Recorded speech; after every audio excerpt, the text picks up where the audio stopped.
Hello everybody, myself Sujeet sir. कैसे हैं आप सभी? एक बार पुनः मैं फेडरलिज्म चैप्टर के नेक्स्ट वीडियो अर्थात पार्ट 4 में मैं उपस्थित हूँ, लेकर के अपने व्यूज को, अपने विचार को लेकर के। आप वीडियो देखिए, इसको लाइक करिए। कैसा लगता है वीडियो? मुझे बड़ा अच्छा लग रहा है, आप लोगों ने इसके पहले की वीडियोस को पसंद किया। खासतौर से बच्चों, हम फेडरलिज्म को फोकस कर रहे हैं, जो इसकी हेडिंग है। किसी भी चैप्टर की हेडिंग अगर आपको समझ में आ गई तो आपके आधा प्रॉब्लम सॉल्व हो गए। अर्थात आपने प्रीवियस चैप्टर में देखा पावर ऑफ शेयरिंग, मतलब सत्ता की साझेदारी। इसमें सत्ता की साझेदारी कैसे की जाती है ये बताया है। और फेडरल नेचर्स क्या होते हैं, features of federal government, federal government में कैसे पावर को शेयर किया जाता है, central government, state government, local government में, या ये समझिए सेंट्रल गवर्नमेंट कैसे स्टेट गवर्नमेंट को पावर देती है, इसको हमने फीचर्स में देखा। इसके बाद ये देखा coming together and holding together. Coming together का मतलब जो आकर के इंडिपेंडेंट होकर के सभी एक साथ होकर के एक फेडरल गवर्नमेंट बनाते हैं, जिसको यूनाइटेड स्टेट्स ऑफ अमेरिका में हमने देखा। फिर हमने होल्डिंग टुगेदर भारत के संदर्भ में देखा कि होल्डिंग टुगेदर का कॉन्सेप्ट है, क्योंकि यहां पर central government comparatively state government की ज्यादा स्ट्रांग है, ज्यादा पावरफुल है, जबकि होल्डिंग टुगेदर, कमिंग टुगेदर में यूनाइटेड स्टेट्स ऑफ अमेरिका में आपने देखा हर स्टेट के पावर इक्वल है। लेकिन इंडिया में ऐसा नहीं है। इंडिया जब आजाद हुआ ये तभी से जब इसके 6 यूनियन टेरिटरीज बने और 14 स्टेट्स। जब देश आजाद हुआ था 1947 के बाद की बात है, जब संविधान बना, राज्यों का गठन हुआ बच्चों, तो 14 राज्य थे। आज कितने राज्य हैं? 28 हैं और 9 यूनियन टेरिटरीज हैं। तो आज क्या सबके इक्वल पावर्स हैं? नहीं, पावर्स बिल्कुल इक्वल है। The distribution of power among states, federal nature में देखा कि अगर जम्मू कश्मीर की स्पेशल राइट्स थे आर्टिकल 370 के तहत, अभी आपने देखा अगस्त 2019 में समाप्त करके उसको यूनियन टेरिटरीज में बांटा गया। तो इसका मतलब सेंट्रल गवर्नमेंट ज्यादा स्ट्रांग है, और सेंट्रल गवर्नमेंट हमेशा इस बात का ध्यान रखती है कि भारतीय संविधान के अनुसार काम करना है। इसको चेक एंड बैलेंस करने का काम कौन करती है? न्यायपालिका। न्यायपालिका हमेशा कहा जाता है वो संरक्षक है हमारे संविधान की। वो एक्सप्लेनेशन करती है क्या हमारी गवर्नमेंट प्रॉपर वर्क करती है, क्या फेडरल की अच्छे से एक्सप्लेनेशन करती है। तो आप हर जगह देखोगे हमारा नेचर, हमारा वर्क कैसे होता है। यहाँ पर हम और देखेंगे हाउ इज फेडरलिज्म प्रैक्टिसेस, मतलब और हमारा फेडरलिज्म कैसे सक्सेस होता है, फेडरल नेचर भारत के संदर्भ में कैसे सक्सेस होता है। हम इसे पार्ट 1 लिखे हैं, हम इसको 2 पार्ट में देखेंगे। एक लिंग्विस्टिक स्टेट्स के रूप में देखेंगे, दूसरे में लैंग्वेज पॉलिसी के चर्चा करेंगे, और सेंट्रल स्टेट रिलेशंस की बात करेंगे। अभी हम बात करते हैं success of federalism. It depends on the nature of democratic politics.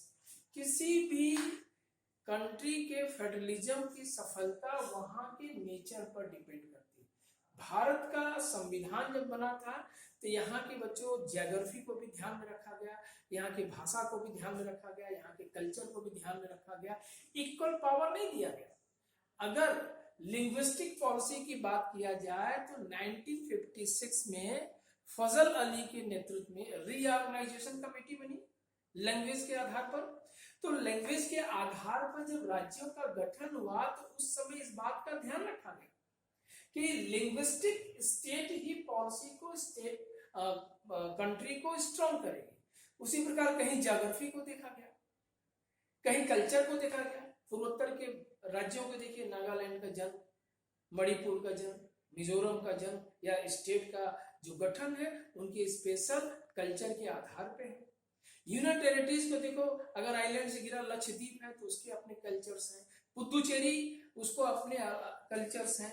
किस प्रकार से वो आंध्र प्रदेश कर्नाटका के बीच में है, क्यों उसको यूनियन टेरिटरीज बनाया गया। तो ये सारी चीजों को ध्यान में रखकर यूनियन टेरिटरीज के पावर सीधे सेंट्रल गवर्नमेंट से कनेक्ट होते हैं, सेंट्रल गवर्नमेंट वर्क करता है। तो लिंग्विस्टिक आधार पर स्टेट्स का जब गठन होता है तो making of states over a period of times, एक लंबे समय से बच्चों 1947 से 2019 तक जब 14 स्टेट्स थे, आज स्टेट्स की संख्या पहले 29 थी। स्पेशल राइट्स था आर्टिकल 370 से जम्मू कश्मीर को, अब उसको समाप्त कर दिया गया, 28 स्टेट्स हो गए। अगर 6 यूनियन टेरिटरीज थे तो आज जो है 6 यूनियन टेरिटरीज हैं। ये भी एक यूनियन टेरिटरीज को पावर किस सेंट्रल गवर्नमेंट के पास पावर है। इन सब चीजों का विशेष ध्यान रखा जाता है। Creation state on the basis of language in linguistic state, language के आधार पर राज्यों का गठन हुआ। Leaders fear it would lead to disintegration, कभी कभी उस राज्य के लीडर के फियर से भी या उसकी अपने नेचर की मांग इस तरह से उठती है कि अंत में उस चीज को कहीं वो हिंसात्मक ना हो, वायलेंस ना हो जाए बहुत ज्यादा, जैसा कि आंध्र प्रदेश में एक जबरदस्त वायलेंस हुआ। पुट्टू श्रीमाली ने भूख हड़ताल किया, एक तरह से सुसाइड किया, आत्महत्या किया। इसी के बाद 1953 में ही हमारे उस समय देश के प्रथम प्रधानमंत्री पंडित जवाहरलाल नेहरू ने डिसीजन लिया, भाषाई आधार पर रीऑर्गेनाइजेशन कमेटी बनी और राज्यों का गठन हुआ। 14 राज्य बने। तेलुगु भाषा के आधार पर आंध्र प्रदेश बना, तो तमिल के आधार पर तमिलनाडु बनता है, मलयालम के आधार पर आपका केरला बनता है। तो इन भाषाओं के आधार पर देखा गया। But experience has shown that linguistic state has forced unity and made administration more easier, क्योंकि भाषा के लिंग्विस्टिक के आधार पर जब राज्यों का गठन हुआ तो प्रशासन करना और भी आसान हो गया, इजी हो गया। भारत पाकिस्तान की बंटवारा, पाकिस्तान का जन्म धर्म के आधार पर, भारत का जन्म एक सेकुलर स्टेट के रूप में, सेकुलर कंट्री के रूप में हुआ। और जब राज्यों का गठन हुआ तो लिंग्विस्टिक पॉलिसी को प्रायोरिटी दी गई, क्योंकि अगर ऐसा नहीं किया जाएगा तो ये समस्याएं हमारे देश के लिए बनी रह जाएगी। राज्यों को ये डर बना रहता था, क्या लैंग्वेज के आधार पर राज्यों का गठन होगा तो क्या देश सक्सेस होगा, क्या कंट्री स्ट्रांग होगी, क्या फेडरल नेचर स्ट्रांग होगा, क्या डेमोक्रेटिक स्ट्रांग होगा। जो लिखा है कि leaders fear it would lead to disintegration, इनके डर थे। लेकिन आज ये बताता है कि पूरे देश में एडमिनिस्ट्रेशन कितना इजी है। एक कॉन्स्टिट्यूशन है, अब उसी कॉन्स्टिट्यूशन से पूरी कंट्री गवर्न होती है। एक यहां पर पॉलिसी बनी। अगर भारत की बात किया जाए, नेशनल एंथम एक है, नेशनल सॉन्ग्स एक है। हमारे यहाँ अलग अलग भाषाई है, अलग अलग धर्म के लोग, अलग अलग जात के लोग हैं, समूह के लोग हैं। इन सब का सम्मान है हमारे संविधान में और उस संविधान को ध्यान में रख करके काम किया गया।